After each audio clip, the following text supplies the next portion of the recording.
O livro de Gênesis. No primeiro vídeo, vimos como os capítulos de 1 a 11 definiram a história básica da Bíblia.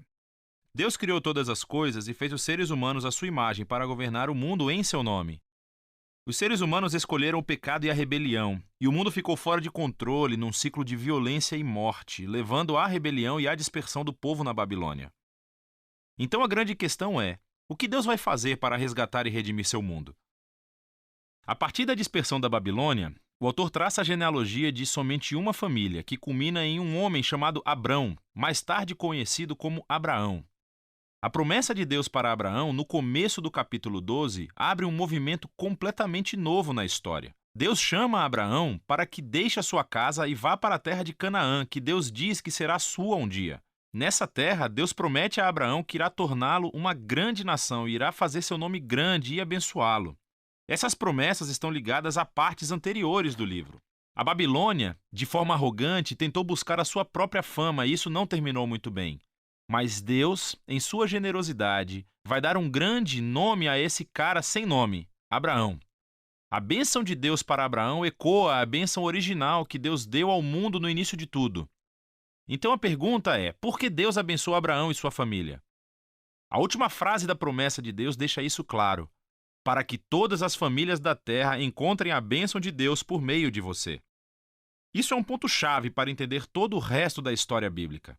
O plano de Deus é salvar e abençoar o seu mundo rebelde por meio da família de Abraão. Por isso que todo o resto da história do Antigo Testamento se concentra somente nessa família, chamada o povo de Israel. Por isso que Israel mais tarde será chamado o reino dos sacerdotes do Monte Sinai. Deus quer usá-los para mostrar a todas as outras nações como Ele é.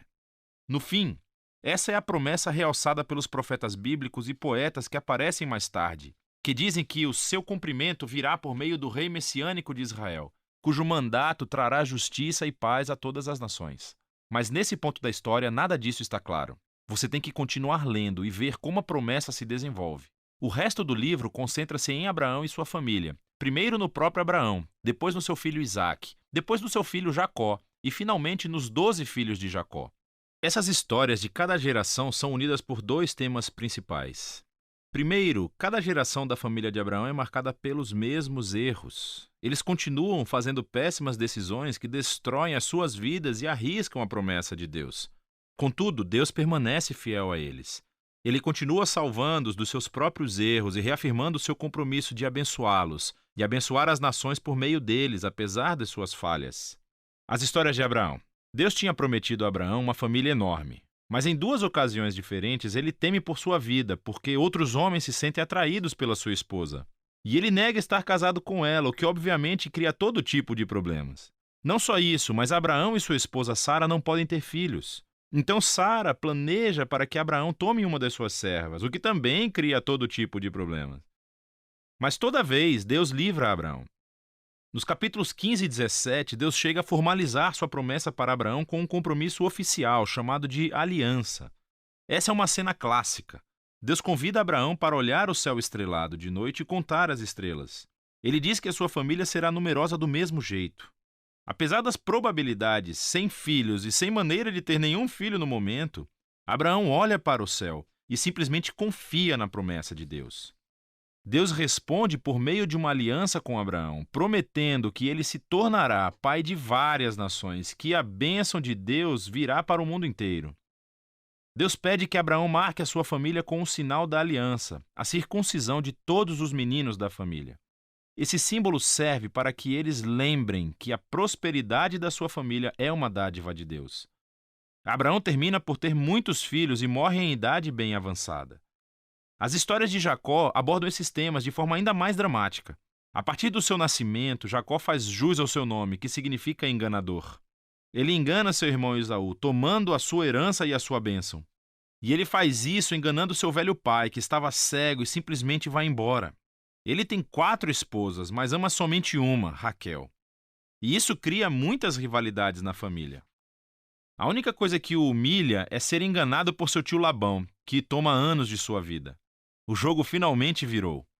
Um Jacó humilhado regressa à sua terra natal. Em uma história muito estranha, Jacó acaba lutando com Deus e exige que Deus o abençoe. Algumas coisas nunca mudam, não é? Contudo, Deus honra a sua determinação e passa a bênção de Abraão para Jacó. Deus muda o nome de Jacó para Israel, que significa aquele que luta com Deus. É nessa última parte do livro, da história dos filhos de Jacó, que todos os temas convergem num ponto comum. Jacó ama o seu penúltimo filho, José, mais do que qualquer outro, e lhe dá um casaco especial. Os 10 filhos mais velhos passam a odiar José. Eles sequestram-no e planejam matá-lo. Mas em vez disso, eles decidem simplesmente vendê-lo como escravo para o Egito, onde ele termina na prisão. Isso é que é um fracasso de família. Mas Deus está com José. Ele planeja a liberdade de José da prisão e o faraó termina por colocar José na posição de vice-comandante de todo o Egito. José salva a nação do Egito durante um período de fome. Ele acaba salvando os seus irmãos e sua família de morrerem de fome. Mais uma vez podemos ver que a loucura e o pecado da família de Abraão encontram a fidelidade de Deus, que transforma a maldade dos irmãos em uma ocasião para salvar vidas.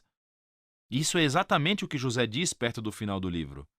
Ele diz aos seus irmãos: "Vocês planejaram isso para o mal, mas Deus planejou para o bem, para salvar muitas vidas." Essas palavras são estrategicamente posicionadas no final do livro, porque resumem não apenas a história de José e dos seus irmãos, mas também o livro como um todo. De Gênesis 3 em diante, os humanos continuam agindo de maneira egoísta e fazendo o mal, mas esse Deus não vai abandonar o seu mundo e deixá-lo ser gerido por conta própria. Ele permanece fiel e determinado a abençoar as pessoas, apesar das suas falhas. Você pode ver isso especialmente na forma como aquela promessa misteriosa sobre o descendente da mulher se desenvolve durante o livro. Lembre-se de Gênesis 3. Deus prometeu que esse guerreiro ferido viria e destruiria a serpente e derrotaria o mal na sua fonte. O autor então conecta essa promessa diretamente à linhagem de Abraão. Essa é a parte sobre como Deus trará a sua bênção para as nações.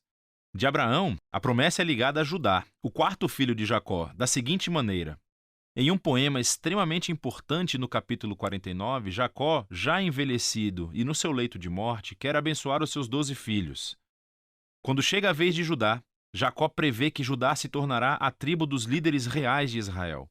Um dia, um rei virá para comandar a obediência de todas as nações e cumprir a promessa de Deus de restaurar a bênção do jardim para todo o mundo. Depois disso, Jacó morre e depois José morre também.